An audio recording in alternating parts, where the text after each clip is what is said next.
Hello, and welcome back to the World of Wysteria. We will now continue with Chapter 7.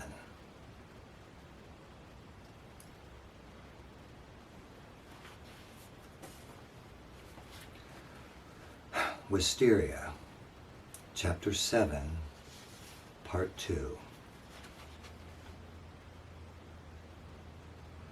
Arm in arm, they stepped out of the shop and strolled toward the middle of the square. Emily nodded to each citizen they passed, sometimes greeting them in a pleasant though formal voice, bordering on an English accent, clearly enjoying playing dress-up. When they reached the fountain, she dipped her free hand into the pool and began dragging her open fingers through the water. Watching the wake left by her hand, Will thought of their first conversation here, when he believed she was just another character in his dream. "Can we explore the town for a while?" she asked. "Of course," he said. "Where would you like to start?" "Where did your first dream begin?" she inquired. "You said it was on a street near here?" "That way," he said, pointing toward the eastern gateway. "I haven't been down there since that night." "I want to see," said Emily. They made their way across the plaza and through the exit, and after a short walk, they came to the spot where he'd first entered this world. "This is where it started," he told her, recalling the amazed confusion he'd felt that night. "This is where the blonde woman spoke to me." "Have you ever been that way?" Emily asked, motioning further down the street. Will told her he hadn't. "Good," she responded. "Why?" he asked, as they resumed their walk. "I love these clothes," she said, avoiding his question. "Don't they make you feel different?" "They do," he replied. "I feel so respectable." Emily agreed. "We're quite the proper-looking lady and gentleman, aren't we, William?" "Yes, we are," he said. "But my name isn't William." "So you don't go by your full name?" she asked. "Or is your full name Will?" "Well," he said, "I don't use my full name, but it's not William, it's Wilson." "That's an interesting name," she commented. "Then, do you spell Will with a single L?" "No," he said. "I did for a while when I was very young, but sometimes people weren't sure how to pronounce it. My second grade teacher thought it was a foreign name. On the first day of class, she called me Veal, even said it with an accent. She must have assumed it was Russian or something." Emily giggled, but then stopped and thought for a moment. "Wilson. That's a good name for a cat," she said. "What?" he said. "For a cat? Why?" To Will, it seemed like a very odd name for a cat. "It just is. Wilson the cat," she pronounced, as if testing how it sounded. "It has a nice ring to it. But then, I've always given my cats people names. Roger, Rachel, Madeline, Claudia, Sally, Russell, Alice, Bill." Will smiled. "You're cute," he said. She was such a delight. Almost too good to be true, he thought. Suddenly, Emily stopped and let go of his arm. "I'm going to go down that street ahead of us on the right," she said. You close your eyes and stay here, okay? Why? He asked. Another surprise. I'm curious about something. Don't worry, it's not a prank, she told him. It's an experiment. Just wait here until I call you. Okay, he said, wondering what she was up to, but willing to oblige her. He shut his eyes and stood still, listening to her footsteps grow faint as she moved up the roadway toward the intersection. Wow, he heard her cry. That is so weird. What is? He shouted back. Keep your eyes shut, Will. After several seconds, she called to him again. Okay, you can come here now. Will opened his eyes. Emily was nowhere in sight. He walked up the street to the intersection and turned to his right, where she said she was going. But there was no sign of her there. I'm over here, he heard her say from somewhere behind him. Spinning around, he saw her standing in the street on the opposite side of the main road with her back to him. I thought you were going down the street on the right, he said. That's what I told you, she replied. That was really strange. What was? He asked, thoroughly confused. Emily then turned. I'm sorry, she said, now walking toward him. I couldn't tell you what I was doing. It would have spoiled it. So, what exactly? I've never seen things in the process of becoming stable, she explained. That's why I wanted us to go somewhere you've never been to before. I was curious to see what things looked like before you had a chance to firm them up. But while we were walking together, even though it was all new to you, everything looked sharp and clear.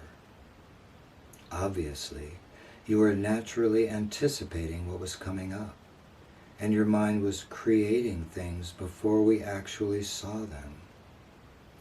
From what I understand, that's how it normally works. But I thought things would appear more fluid at first, and then become solid as you had a chance to steady them. It does seem that I can stabilize things more quickly now, Will remarked. Even a few days ago, it took a little time to bring new creations into focus. You're learning fast, it seems. So then, she continued, I wondered what would happen if I went ahead of you and encountered things before you did. That's why I couldn't reveal what I had in mind. A clever idea, he said.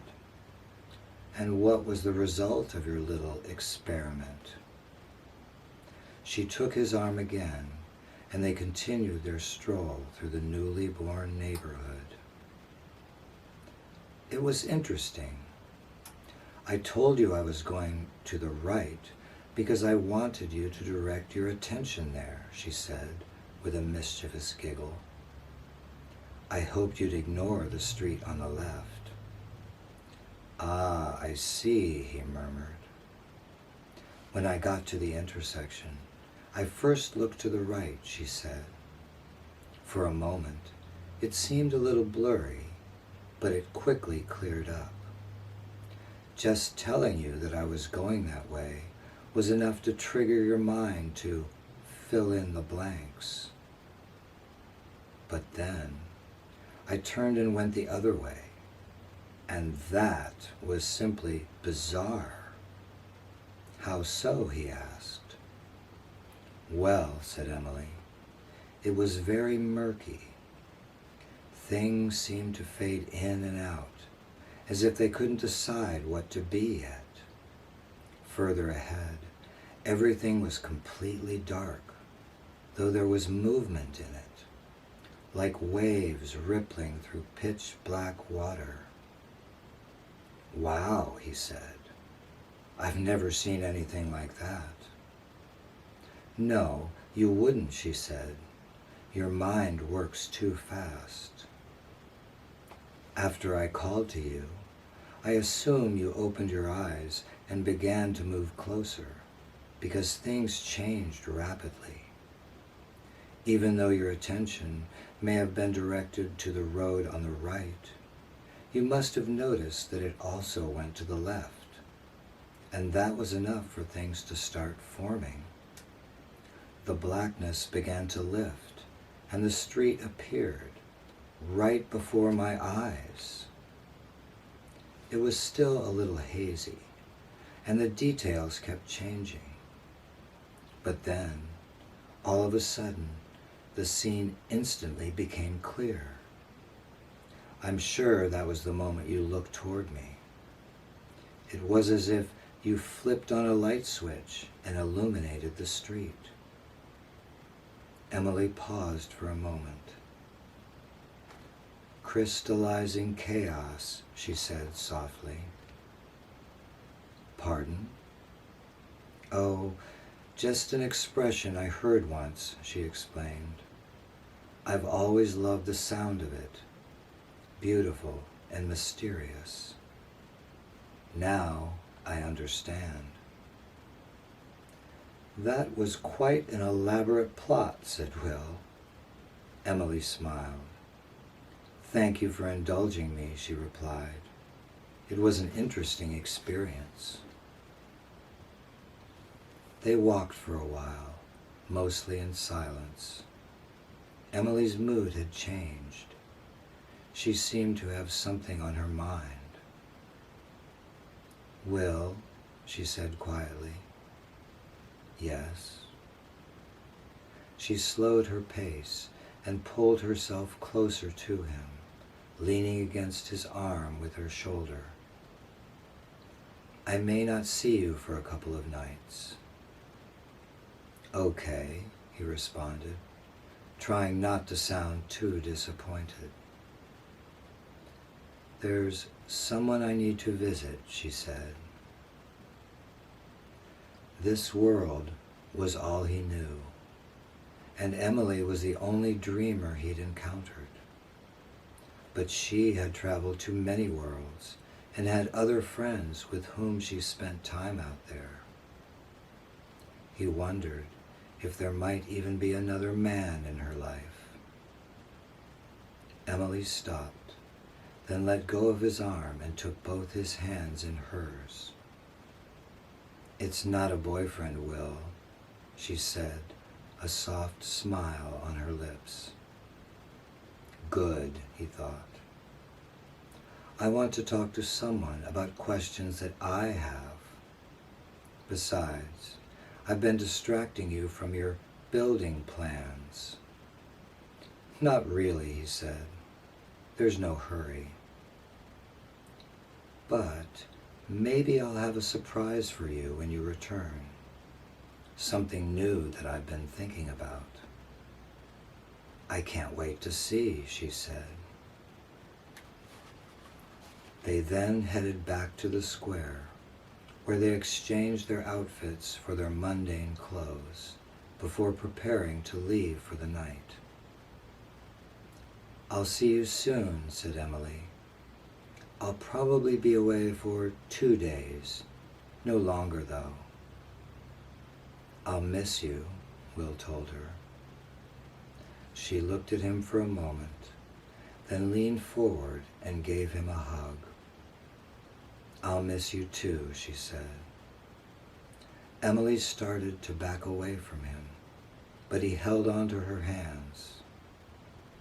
I'm sorry, she said. You have to let go. I can't leave the dream if you're holding on to me. Why is that? He asked. It's just one of the rules, she answered. Will reluctantly let her fingers slip from his hands. "Oh," she said, as her image began to fade. "And don't let yourself fall asleep here. It's another one of the rules." But before Will could ask why, she was gone.